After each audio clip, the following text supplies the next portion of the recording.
Colin Kelleher, Chairman, Michael, and Minister O'Brien, deputies, councillors, friends. I'm absolutely delighted to be here in Jerry O'Sullivan Park to launch the 2020 Annual Progress Report for the Social Inclusion and Community Activation Programme. And I want to thank Minister O'Brien for inviting me to do so. Minister O'Brien was born and raised or lived out the road in Grenna, and he was, like all good Cork people, we do have to spread around the country and around the world in terms of adding value to the world. And Joe did that and is actually a TD for Fingal, for Dublin Fingal. His heart is in community. That's where he did a lot of his work prior to being elected to Dáil Éireann and becoming a minister. So I think it's very appropriate that we have a minister with deep conviction about the role of community at the helm in terms of community development and the formulation of community policy.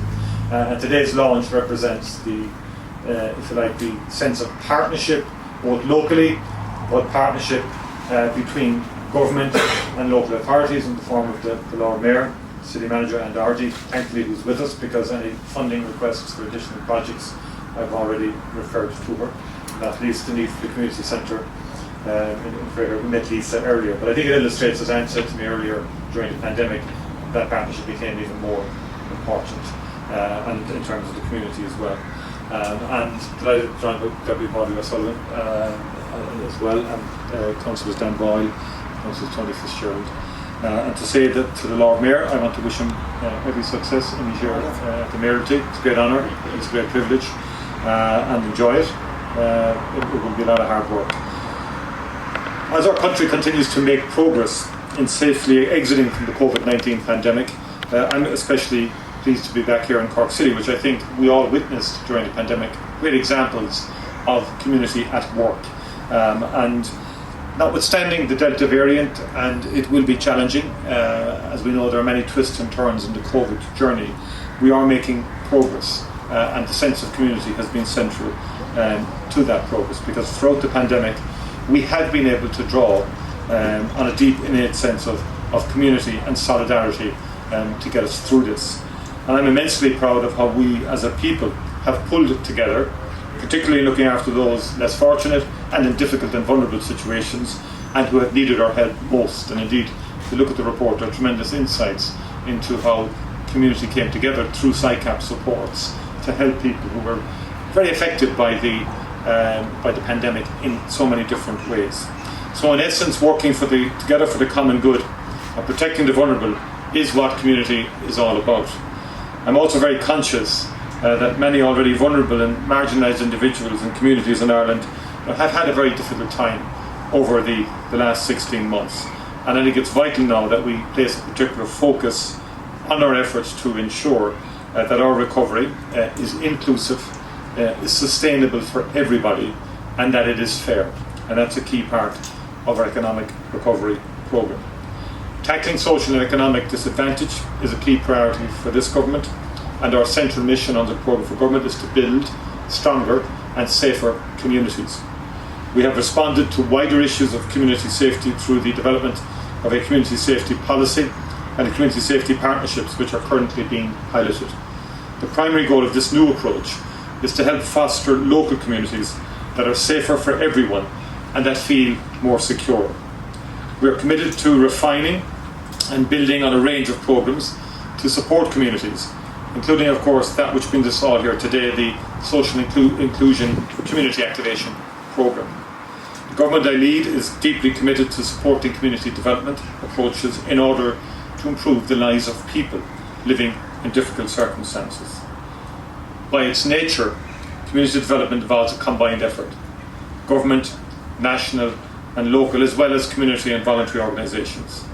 Local community development committees in each local authority, along with the local development companies, provide a clear architecture countrywide for delivering effective and sustainable responses. And I want to acknowledge the chair of the Cork LCDC, my colleague Councillor Fergie Dennehy. The Dennehy family represent and in many ways personify community involvement for a long, long time. Your father John was involved in the founding of the Toker Community Association. You've been in tails of that. You created, not created, but you helped to found the boxing club, which has given great opportunities for young people in Toker. And I think that's it's apt that you are chair of the LCDC, and of course with Micheál, former Lord Mayor as well. We have people who are steeped in community, who know what they're talking about from the ground up, and that's extremely important. SICAP is right at the heart of this work in tackling disadvantage at local and community level. As our primary social inclusion programme, its services reach into every community across the country, urban and rural. It has proven to be a vital resource for people who, even at the best of times, need extra help and support. In particular, SICAP's reach into communities nationwide has been a core strength, as I've said earlier, during the pandemic. Supports provided by SICAP and the local development companies who deliver it are key to ensuring that those who need more intensive support are not left behind. The manner in which SICAP is delivered clearly demonstrates the effective operation of the LCDCs and the local development companies. They have a proven track record of collaboration and delivery for the communities in which they work, and I thank them for it. Here, Cork City Partnership is a great example of how this is put into action. And again, I want to thank Mick and all of your team for the work that you've been doing across the city. You are properly held in high regard within the communities that you serve. It's now clear more than ever that community-led and community-based approaches are the best way to tackle disadvantage at a local and community level and deliver community needs in a proven and sustainable way. And through our Cabinet Subcommittee, I've been in discussions with Joe as to how we can develop new approaches, new supports for partnerships and for community development, particularly in areas that need it the most, and also that we develop new capital programs to facilitate community development in terms of facilities into the future also. The SICAP annual report, which I'm delighted to formally launch today, clearly shows the vital support this programme provides to many communities.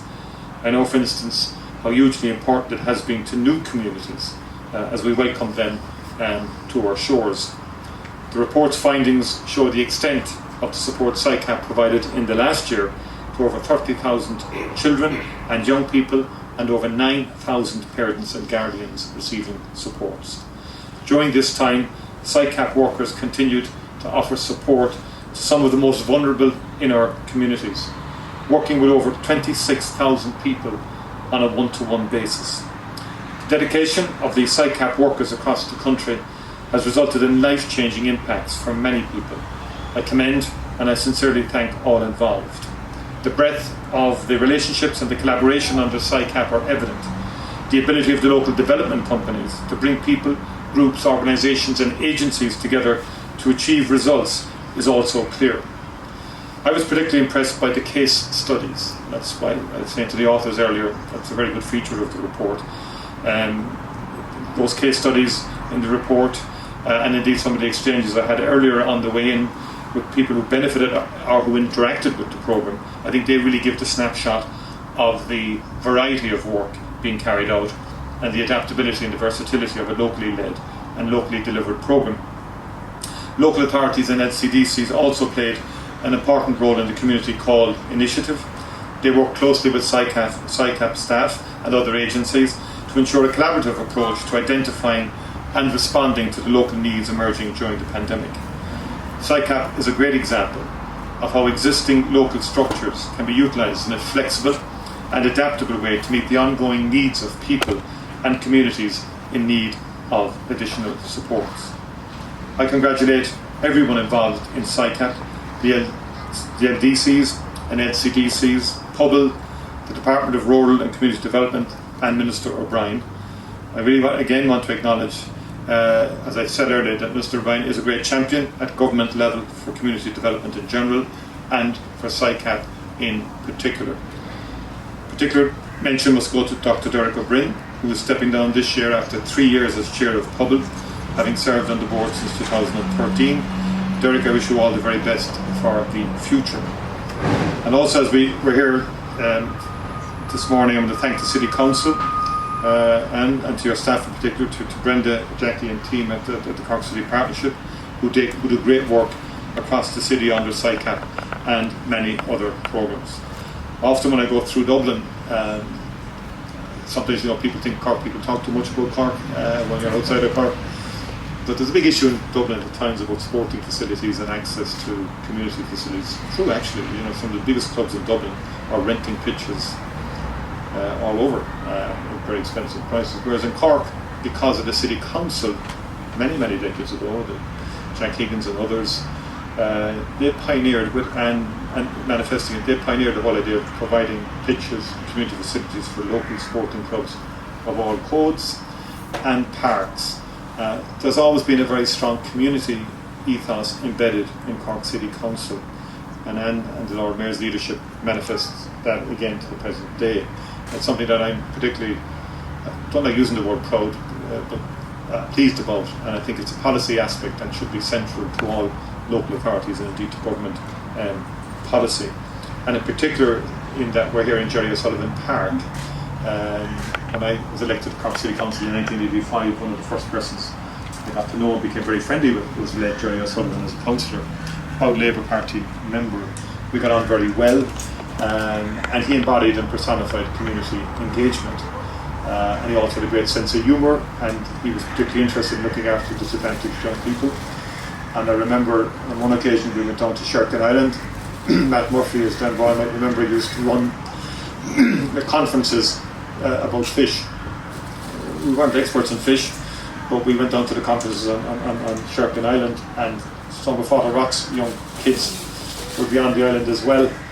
And Jerry was Lord Mayor, I think, at the time, and one of the lads offered us a lift from the conference centre down to the pier, and he jollily went at great speed down the hill to let us know on the way down that there was no brakes in the car. And I remember, but he said, don't worry, there was a very opportune sand pit with sand, and the car ended up in the sand pit, and we calmly got out of the car and thanked him very much for it. That was the kind of type of experiences we had in council, the type of person Jerry was. And I'm just very privileged to be in a position as Taoiseach to be here in Jerry O'Sullivan Park, honouring his memory, honouring his sense of community in the context of launching the SICAP annual report.